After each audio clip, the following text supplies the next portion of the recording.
पहले ही खतरनाक स्नोविंड बीस्ट्स के कब्जे में जा चुकी थी और इन पहाड़ों के अंदर रहने वाले लोग सैकड़ों सालों से बाहरी दुनिया से कट चुके थे। लेकिन इन सब के बीच एक शहर था, ग्लोरी सिटी, मानवता की आखिरी उम्मीद। एक ऐसा शहर जिसने बार बार तबाही झेली लेकिन हर बार फिर से खड़ा हुआ। Holi orchid institute, fighter apprentice class, यहीं से शुरू होती है हमारी कहानी, जहां एक नई टीचर अपनी ताकत का प्रदर्शन करने वाली है। इस दुनिया में फाइटर और डीमन स्पिरिटिस्ट दो तरह के लोग होते हैं। फाइटर अपनी खुद की ताकत से लड़ते हैं, लेकिन डीमन स्पिरिटिस्ट राक्षसी आत्माओं को अपने अंदर समाकर उनकी शक्ति का इस्तेमाल करते हैं। और तभी वो लड़की अपनी असली ताकत दिखाती है। स्कारलेट फ्लेमिंग फॉक्स, एक गोल्ड रैंक बीस्ट जिसकी आग सब कुछ जला सकती है धीरे से। लेकिन क्लास में बैठा एक लड़का, उसकी हालत कुछ अजीब है। उसे चक्कर आ रहे हैं। अचानक उसकी आंखें खुलती हैं और वो खुद को पहचान नहीं पाता। ये कैसे हो सकता है? मैं वापस यहां कैसे आ गया? क्योंकि वो लड़का पहले ही मर चुका था, एक भयानक युद्ध में, जहां ग्लोरी सिटी पूरी तरह तबाह हो गई थी। लेकिन अब वो वापस आ चुका है, रीबॉर्न। इस बार सब कुछ अलग होगा। इस बार मैं सबको बचाऊंगा। उसकी नजरें एक लड़की पर पड़ती हैं, ये ज़्यून, जिसे वो पहले खो चुका था। लेकिन अब वो जिंदा है। उसे समझ आ जाता है कि यह सपना नहीं बल्कि एक दूसरा मौका है। और तभी उसे याद आता है उसका सबसे बड़ा हथियार, टेम्पोरल डीमन स्पिरिट बुक, जिसने उसे वापस जिंदगी दी। पिछली जिंदगी में उसने सब कुछ खो दिया था, अपने दोस्त, अपना परिवार और वो लड़की। लेकिन इस बार वो कमजोर नहीं रहेगा। अब वो बदलेगा अपनी किस्मत और पूरे शहर की तकदीर। और हां, अपने दोस्त को छेड़ना वो अभी भी नहीं भूला।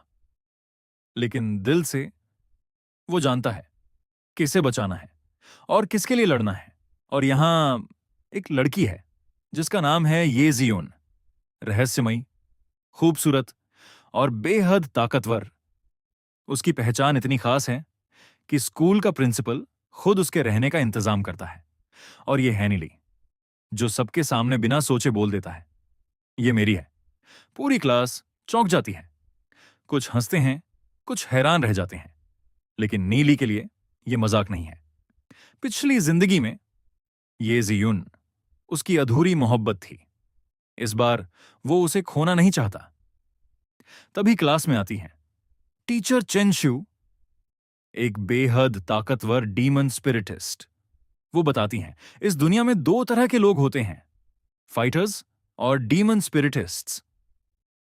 और जिनके पास स्पिरिट पावर होती है वही असली नोबल्स बनते हैं।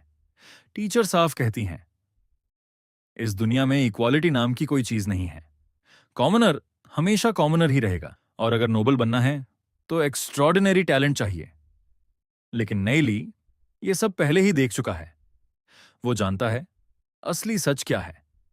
पिछली जिंदगी में जब ग्लोरी सिटी पर हमला हुआ तो नोबल्स भाग गए थे और कॉमनर्स आखिरी सांस तक लड़े थे।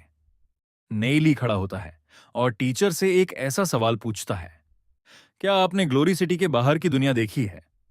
पूरी क्लास सन्न रह जाती है। नेली आगे बोलता है, blood moon marsh, heavenly luster mountain, इन जगहों के बारे में क्या आपने सुना है? टीचर चुप हो जाती है और फिर नाइली एक कहानी सुनाता है। एक मेंढक जो कुएं में रहता था। उसे लगता था कि आसमान बस उतना ही बड़ा है जितना वो देख सकता है। लेकिन सच्चाई उससे कहीं बड़ी थी।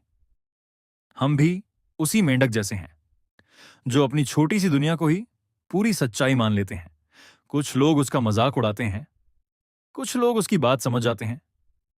और ये ज़ियोन, वो पहली बार नेली में कुछ अलग देखती है। नेली ने सिर्फ एक सवाल नहीं पूछा, उसने पूरी सोच को चैलेंज कर दिया। अब देखना यह है, क्या वो इस दुनिया के रूल्स बदल पाएगा? उसकी आंखों में कॉन्फिडेंस है और सवाल सीधा, टीचर चेन श्यू, क्या एक कॉमनर हमेशा कॉमनर ही रहता है? टीचर गुस्से में जवाब देती है, तुम्हें अब भी सवाल पूछने की हिम्मत है, लेकिन वो लड़का रुकता नहीं। क्या लॉर्ड येमो भी पहले कॉमनर्स नहीं था? पूरी क्लास चौंक जाती है और तभी एक बुजुर्ग की आवाज गूंजती है। हाँ, लॉर्ड येमो भी कभी एक आम इंसान था। लड़का मुस्कुराता है और पूरे कॉन्फिडेंस से बोलता है, अगर वो कर सकता है तो कोई भी कर सकता है। टैलेंट मायने नहीं रखता, मेहनत मायने रखती है। लेकिन टीचर उसे नीचा दिखाने लगती है। तुम जैसे लोगों की लिमिट होती है। तुम अपनी पूरी जिंदगी में बस ब्रॉन्ज रैंक तक ही पहुंच सकते हो। लेजेंड बनना नामुमकिन। क्लास के बाकी लोग भी उसका मजाक उड़ाने लगते हैं। ये तो कॉमनर से भी कमजोर है। ऐसे लोग सपने ही देख सकते हैं। लेकिन इस बार लड़का चुप नहीं रहता। आप जैसे लोग सिर्फ टैलेंट वालों को बढ़ावा देते हैं और मेहनत करने वालों का मजाक उड़ाते हैं। मुझे शर्म आती है आपको अपना टीचर कहने में। एक दिन मैं साबित करूंगा कि एक वीक इंसान भी आसमान छू सकता है। मैं लेजेंड बनूंगा, लॉर्ड येमो से भी बड़ा। और फिर वो टीचर को चैलेंज देता है, 2 महीने में मैं ब्रॉन्ज रैंक हासिल करूंगा। अगर नहीं कर पाया तो स्कूल छोड़ दूंगा। लेकिन अगर मैं जीत गया तो आपको रिजाइन करना होगा। पूरी क्लास सन्न रह जाती है।